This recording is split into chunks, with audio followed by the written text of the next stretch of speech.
வணக்கம். பரபரப்பு மீடியா செய்திகளுக்காக நான் நிரோஷன். இஸ்ரேலிய பாதுகாப்பு படை ஐடிஎஃபின் உயரடுக்கு பிரிவு யூனிட் 504 சிரியாவில் மிக அரிதான தாக்குதல் ஒன்று நடத்தியுள்ளது. ஒரு விதத்தில் சொல்ல போனால் இப்படி ஒரு தாக்குதல் நடத்தப்படுவது இஸ்ரேலிய பாதுகாப்பு படை ஐடிஎஃபின் வரலாற்றில் இதுவே முதல் தடவை. இதில் என்ன முக்கியத்துவம்? முதலில் சிரியாவுக்குள் உள்ளே ஐடிஎஃபின் உயரடுக்கு பிரிவு யூனிட் 504 தரைமார்க்க கமாண்டோ அதிரடி தாக்குதல் ஒன்று நடத்தியுள்ளது. இரண்டாவது சிரியாவுக்குள்ளே இருந்த ரகசிய ஈரானிய தளத்தில் நடத்தப்பட்ட தாக்குதல் இது. மூன்றாவது, இந்த அதிரடி தாக்குதலில் ஈரானிய கமாண்டோ துருப்புக்கள் உயிருடன் பிடிபட்டுள்ளார்கள்.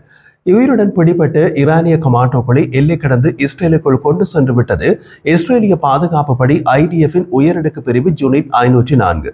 இஸ்ரேலில் வைத்து ஈரானியர்கள் விசாரிக்கப்படும் போது ராணுவ முக்கியத்துவம் உள்ள பல பெறுமதியான தகவல்கள் கிடைக்கலாம் என்று பாதுகாப்புத்துறை வட்டாரங்களில் கூறப்படுகிறது. சில வாரங்களுக்கு முன் சிரியாவில் இயங்கிய ஈரானிய ஆதரவு இயக்கத்தினர் இருவர் இஸ்ரேலிய பாதுகாப்பு படை ஐடிஎஃபிடம் சிக்கினார்கள். அவர்களிடம் நடத்திய விசாரணைகளிலிருந்து சில சிறப்பு உளவு தகவல்களை பெற்றது யூனிட் 504. தற்போதைய சூழ்நிலையில் புதிய சிரிய அரசு ஈரானுக்கு எதிரானது. அதனால் ஈரானுடன் தொடர்புடைய தரப்புகள் அனைத்தும் சிரியாவில் தலைமறைவு நடவடிக்கையில் ரகசிய தளங்களில் இருந்து இயங்குகின்றன. ஈரானிய ஆதரவு இயக்க உறுப்பினரிடமிருந்து பெற்ற தகவல்களின்படி சிரியாவில் இயங்கி ரகசிய ஈரானிய தளம் பற்றிய விவரம் யூனிட் 504க்கு தெரிய வந்தது. அந்த தளத்தின் மீது தரைவழி தாக்குதல் நடத்துவது மிக கடினமானது. காரணம், சிரியாவில் இஸ்ரேலிய ராணுவம் சில பகுதிகளை கைப்பற்றி தமது கட்டுப்பாட்டில் வைத்துள்ளது. அதற்குள் இஸ்ரேலிய ராணுவம் எதையும் செய்ய முடியும். ஆனால் ரகசிய ஈரானிய தளம் இஸ்ரேலிய ராணுவத்தின் கட்டுப்பாட்டு பகுதிக்கு வெளியே சிரிய அரசின் கட்டுப்பாட்டில் உள்ள பகுதியில் இருந்தது. அங்கு போய் தாக்குதல் நடத்துவதென்றால் இஸ்ரேலிய ராணுவமும் சிரிய ராணுவமும் நேருக்கு நேர் மோதும் சூழ்நிலை ஏற்படலாம். அது தேவையற்ற பல அரசியல் பிரச்சனைகளை ஏற்படுத்திவிடும். அதனால் சிரிய அரசின் கட்டுப்பாட்டு பகுதியில் இருந்து ரகசிய ஈரானிய தளத்தில் ஒரு இரவு நேர கமாண்டோ தாக்குதல் நடத்த திட்டமிடப்பட்டது. அதுதான் இன்று அதிகாலை வெற்றிகரமாக நடத்தப்பட்டுள்ளது.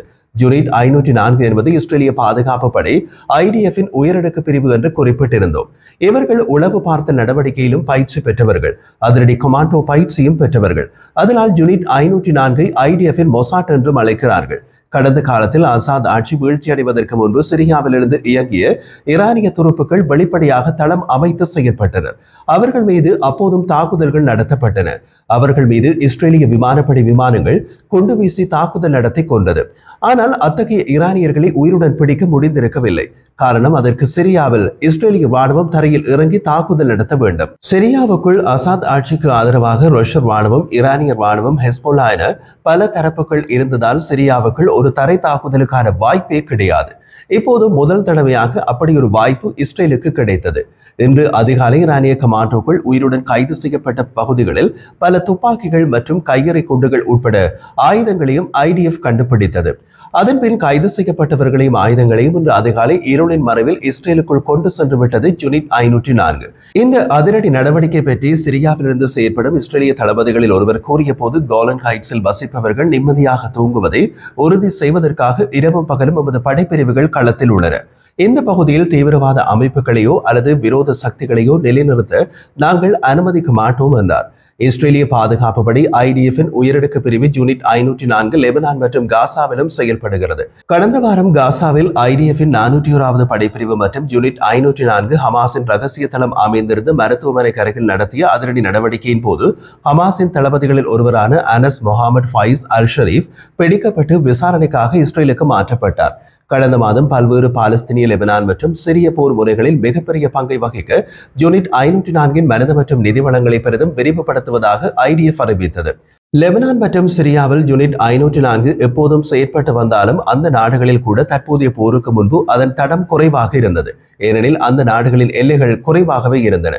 மேலும் தற்போதைய போர் வரை ஒரு தசாப்தத்திற்கு மேலாக யூனிட் 504 காசாவை விட்டு வெளியேறி மனித உளவாளிகளை ஆட்சேர்ப்பு செய்வதை இஸ்ரேலிய உள்ளக உளவுத்துறை ஷின்பெட்டிடம் முழுவதுமாக ஒப்படைத்துவிட்டு சென்றது. இருப்பினும் அக்டோபர் 7ஆம் தேதி தாக்குதலை தொடர்ந்து உடனடியாக யூனிட் 504 காசா பிரிவு மீண்டும் நிறுவப்பட்டது. பொதுவாக ஷின்பெட் ஒரு எதிரி தலைவரை அல்லது பெரிய அச்சுறுத்தலை கண்டுபிடிப்பதற்கான நீண்டகால திட்டமிடும் நடவடிக்கைகளில் ஈடுபடுகிறது. அதே சமயம் யூனிட் 504 நிகழ்நேர தந்திரோபாய நடவடிக்கைகளுக்கு உதவ உளவு பார்த்தல் மற்றும் இதுபோன்ற கமாண்டோ தாக்குதல்களை நடத்துகிறது. சிரியாவில் ஈரானிய கமாண்டோக்கள் உயிருடன் பிடிபட்டனர் என்று கூறப்பட்டாலும் எத்தனை பேர் பிடிபட்டனர் என்றோ அவர்களின் அடையாளங்களோ வெளிப்படுத்தப்படவில்லை. காசாவில் இஸ்ரேலிய பாதுகாப்பு படை தொடர்ந்தும் தாக்குதல்களை நடத்துகிறது. போர் நிறுத்தம் பற்றிய குழப்பமான அறிவிப்புகளும் தொடர்ந்து வருகின்றன.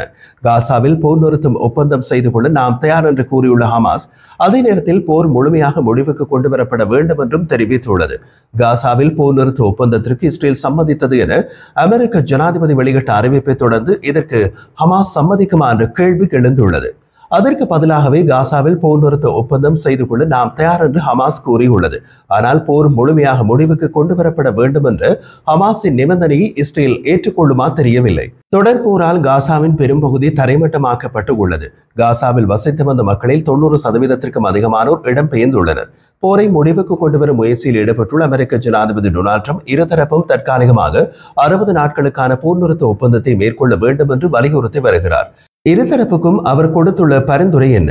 காசாவில் உள்ள இஸ்ரேலிய படைகளில் குறிப்பிடத்தக்க அளவிலான படைகள் வெளியேற வேண்டும். பதிலுக்கு தங்கள் வசமுள்ள பணைய கைதிகளை இஸ்ரேல் வசம் ஹமாஸ் ஒப்படைக்க வேண்டும். ட்ரம்பின் இந்த பரிந்துரையை இஸ்ரேல் ஏற்க மறுத்தது.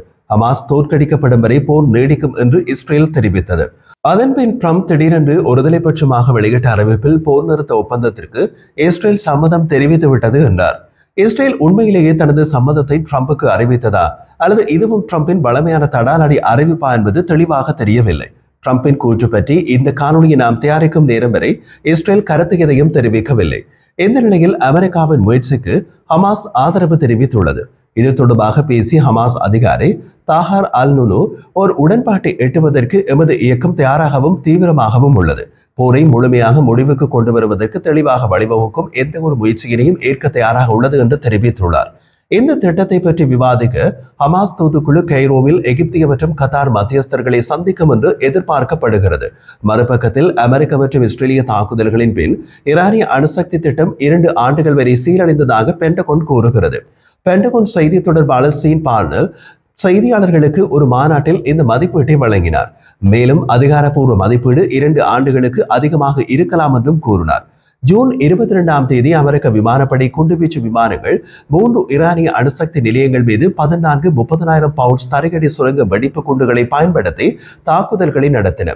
இந்த தாக்குதல்களின் தாக்கம் குறித்து அமெரிக்க உளவுத்துறையின் தொடர்ந்து வந்து கொண்டிருக்கின்றன. ஈரானின் அணுசக்தி திட்டம் அளிக்கப்பட்டு விட்டதாக ஜனாதிபதி டொனால்ட் ட்ரம்ப் கூறினாலும் உண்மை அதுவல்ல என்பதை அமெரிக்க அதிகாரிகளை ஒப்புக்கொள்கின்றனர். தாக்குதலின் விளைவுகளை தீர்மானிக்க அமெரிக்க உளவுத்துறை சமூகத்திற்கு வாரங்கள் அல்லது அதற்கு மேற்பட்ட காலம் ஆகும். நாம் பார்த்த அனைத்து உளவுத்துறை தகவல்களும் ஈரானின் குறிப்பாக அந்த 3 அணு ஆலைகளும் கடுமையாக சேதமடைந்து விட்டதாக நம்ப வைக்கின்றன என்று பார்னல் கூறினார். ஆனால் இன்று வரை வெளியாகும் தகவல்கள் குழப்பத்தையே ஏற்படுத்துகின்றன. தாக்குதல்களுக்கு முன்னர் ஈரானின் போர்டோ தளத்திலிருந்து ஈரான் கிட்டத்தட்ட ஆயுத தரம் கொண்டு அதிக செறிவூட்டப்பட்ட யுரேனியத்தின் கையிருப்பை நகர்த்தி இருக்கலாம் என்றும் அதை மறைத்து வைத்திருக்கலாம் என்றும் பல நிபுணர்கள் எச்சரித்துள்ளனர். ஆனால் அமெரிக்க பாதுகாப்பு செயலாளர் பீட் ஹெக்ஸெட் கடந்த வாரம் அமெரிக்க தாக்குதல்களில் இருந்து பாதுகாக்க ஈரான் அதன் அதிக செறிவூட்டப்பட்ட யுரேனியத்தை நகர்த்தியதாக கூறும் உளவுத்துறை தகவல்களை பற்றி தனக்கு தெரியாது என்று கூறினார். கடந்த வாரம் பாதுகாப்பு உளவுத்துறை அமைப்பின் முதற்கட்ட மதிப்பீடு இந்த தாக்குதல்கள் ஈரானின் அணுசக்தி திட்டத்தை பல மாதங்கள் பின்னுக்கு தள்ளி இருக்கலாம் என்று கூறியது. ஆனால் ட்ரம்ப் நிர்வாக அதிகாரிகள் அந்த மதிப்பீட்டை குறைந்த நம்பிக்கை கொண்டதாகவும் ஈரானின் அணுசக்தி திட்டம் கடுமையாக சேதமடைந்துள்ளதாக கூறினார்கள். ஈரானின் முக்கிய போர்டோ அணுசக்தி தளத்தின் மீது அமெரிக்கா நடத்திய குண்டுவீச்சு அந்த நிலையத்தை கடுமையாக சேதப்படுத்தியுள்ளது என்று ஈரானிய வெளியுறவு அமைச்சர் அப்பாஸ் அராக்சி CBS செய்தி நிறுவனத்திற்கு அளித்த பேட்டியில் கூறினார். போர்டோவில் என்ன நடந்தது என்பது யாருக்கும் சரியாக தெரியவில்லை. அப்படி சொல்லப்பட்டாலும் அந்த நிலையங்கள் தீவிரமாகவும் கடுமையாகவும் சேதமடைந்துள்ளன என்பதுதான் இதுவரை நமக்கு தெரிந்த விஷயம் என்று அந்த நேர்காணலில் அராக்சி கூறினார். ஈரான் இன்னமும் அணு ஆயுதத்தை உருவாக்கி வருவதாக கண்டறியப்பட்டால் அமெரிக்க ஜனாதிபதி டொனால்ட் ட்ரம்ப் இஸ்ரேலுக்கு B-2 குண்டுவீச்சு விமானங்கள் மற்றும் தரையடி சுரங்கம் வெடிகுண்டுகளை அனுப்ப அங்கீகாரம் அளிக்கும் மசோதாவை முன்மொழியலாம் என்று ஃபாக்ஸ் நியூஸ் நேற்று புதன்கிழமை செய்தி வெளியிட்டுள்ளது. ஆனால் அது நடப்பதற்கான வாய்ப்பு மிக மிக குறைவு. தேவைப்பட்டால் அமெரிக்கா அங்கு மீண்டும் ஒரு தடவை தாக்குதல் நடத்தலாம்.